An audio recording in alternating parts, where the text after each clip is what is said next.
तो चैप्टर की स्टार्टिंग में हमें वहाँ का सीन दिखाया जाता है जहाँ पर गीटे ने इन दोनों प्रोस्थेटिक हैंड वालों का गेम बजा दिया था। यहाँ पर पूरा खून खराबा होता है और यहीं पर एक आदमी होता है जिसका हमें चेहरा नहीं दिखाया जाता है, पर एक बात तो कन्फर्म है कि जैक किम ही है। वो देखता है कि यहाँ पर इतना खून खराबा है, इसके बावजूद भी यहाँ पर कोई भी नहीं है, जबकि यहाँ पर विक्टिम को तो होना ही चाहिए था। ऐसा लगता है कि किसी ने जगह को साफ कर दिया है और कौन कराएगा, जेम्स ली ही करवाएगा। इसको काफी बुरी फीलिंग आ रही होती है, तो यहाँ से दौड़ते हुए जाता है और कहता है मुझे जल्दी करनी होगी। अब यहाँ से सीन शिफ्ट होता है जिनरेक की ओर और जिनरेक अवेकिन हो रहा होता है। वहीं कीटे अपना सैंगबैक के बॉडी से अपना कुल्हाड़ी निकाल रहा होता है और कहता है ये भी बहुत टेस्टी खाना है। टेस्टी तो होगा ही ना यार, आखिर ये शार्क जो है। तभी शार्क का छोटा भाई कीटे को एक पंच मारता है, पर इसको घंटा ही फर्क नहीं पड़ता। वो अपना एक्स शार्क के छोटे भाई पर मार देता है। देखो मैं इसको शार्क का छोटा भाई बता रहा हूँ क्योंकि इसका नाम मैं भूल चुका हूँ। और ये कहता है वुल्फ भाई बचा लियो, और लगता है इसका भी गेम ओवर हो चुका है, या फिर नहीं। तभी जिनरेग एक पंच मारता है कीटे पर। कीटे ब्लॉक कर लेता है, पर ऐसा लग रहा है जैसे मानो इसका हाथ धंस गया हो। इस पंच से कीटे दूर जाने लग जाता है, लेकिन जिनरेग कुछ सेकंड्स के अंदर ही उसके करीब आ जाता है। कीटे हैरान हो जाता है कि क्योंकि उसको गैब्राहम किम दिखाई दे रहे होते हैं। कीटे को पंच लगता है और जिनरेग दहाड़ रहा होता है। इसके बाद हमें गैब्राहम किम का फ्लैशबैक दिखाया जाता है, जहाँ पर यह बंदा रोज की तरह ज्ञान दे रहा होता है। तुम बचाव के लिए पावर का इस्तेमाल कर सकते हो, लेकिन मुझे लगता है कि तुम इस पावर को मास्टर नहीं कर पाओगे। ये एक दुखद पावर है जो हर लुकिज्म फैंस को देखना चाहिए। अपने लोगों को बचाने के लिए ये एक स्पेशल पावर है और इस पावर से एक इंसान का बॉडी जल सकता है। जिनरेग और एक पंच मारता है और दूसरा पंच भी मारने वाला होता है, लेकिन उससे पहले कीटे अपना कुल्हाड़ी चला देता है और कहता है अरे भाई तू अपने पावर को और पुश नहीं कर सकता, वरना तेरी बॉडी जल जाएगी। कीटे का कुल्हाड़ी जिनरेग के हाथ में घुस चुका होता है और जिनरेग और एक पंच मारता है और जिससे कीटे दीवार में चिपक जाता है। अभी जिनरेग ने जो पंच मारा था ना, उस पंच से जिनरेग का हाथ टूट चुका होता है। इसके बावजूद भी जिनरेग कीटे पर पंचेस की बारिश कर देता है और कहता है उन दोनों का आत्मा मुझे वापस चाहिए। कीटे को देखकर लग रहा होता है कि मानो वो जख्मी हो गया हो। जिनरेग अपने हाथ से कुल्हाड़ी निकालता है और कीटे पर दे मारता है और कीटे मर जाता है इसी के साथ। तो चैप्टर ख़त्म, मजाक कर रहा हूँ।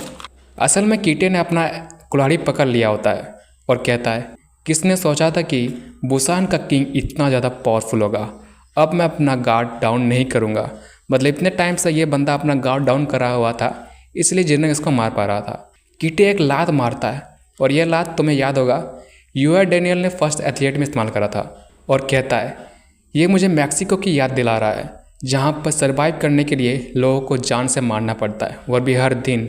और इसकी बातों से तो यही लग रहा है कि मैक्सिको साउथ कोरिया से भी ज़्यादा खतरनाक देश है। वो उसको समझाता है कि मैक्सिको के लोग बहुत खतरनाक है। वहाँ के लोग किसी को जान से इसलिए नहीं मारते कि उनको मज़ा आता है, इसलिए मारते हैं ताकि यहाँ के जनता को डर लगे, कोई भी उसके गैंग को आँख उठा के भी ना देखे। तो डैनियल सोकर उठ चुका होता है और कहता है ये जो मेरी बॉडी है उड़ चुकी है। मेरी बात समझ में नहीं आया, अगर ये उड़ चुका है तो ये क्यों बोल रहा है कि मेरी बॉडी उड़ चुकी है? कहीं इसका लिटिल डैनियल तो नहीं उड़ चुका है? तभी वो ये सुंदर नज़ारा देखता है। डैनियल रेंगने लग जाता है और कहता है और कीटे किम को रुकने बोलता है।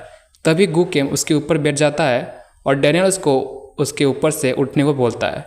गू किम उसको समझाता है कि भाई तू ऐसा मत कर, उसके पास मत जा, अगर तू जाएगा तो तू मारा जाएगा, और वहाँ जाने से पहले तुझे मुझसे फाइट करनी होगी, क्योंकि अगर डैनियल बीच में घुसा तो डैनियल भी मारा जाएगा। लेकिन गू किम एक्चुअली डैनियल से लड़ना ही नहीं चाहता, क्योंकि इन दोनों ने एक बार साथ में कॉफ़ी पी थी। आगे का कार्यक्रम देखते हैं और कीटे जिनरेग का हाथ काट चुका होता है। ये देखते हुए डैनियल चिल्लाते हुए कहता है साले साइको। अब तो भैया डैनियल ने भी कीटे किम को साइको बोल। गू को भी बिलीव नहीं हो रहा है कि इस बंदे ने सही में हाथ काट दिया। कीटे बोलता है मुझे तू सच में पसंद नहीं है, अगली बार तेरा सर उड़ा दूंगा। जिनरेग डरा हुआ है कि गुस्सा हुआ है कि मुझे कुछ समझ नहीं आ रहा, क्योंकि उससे भी ये बात समझ नहीं आ रहा कि ये बंदा तो पूरा हरामी है, हरामी को या साइको को। गू कहता है बंद कर। मैं कहता हूँ बंद कर।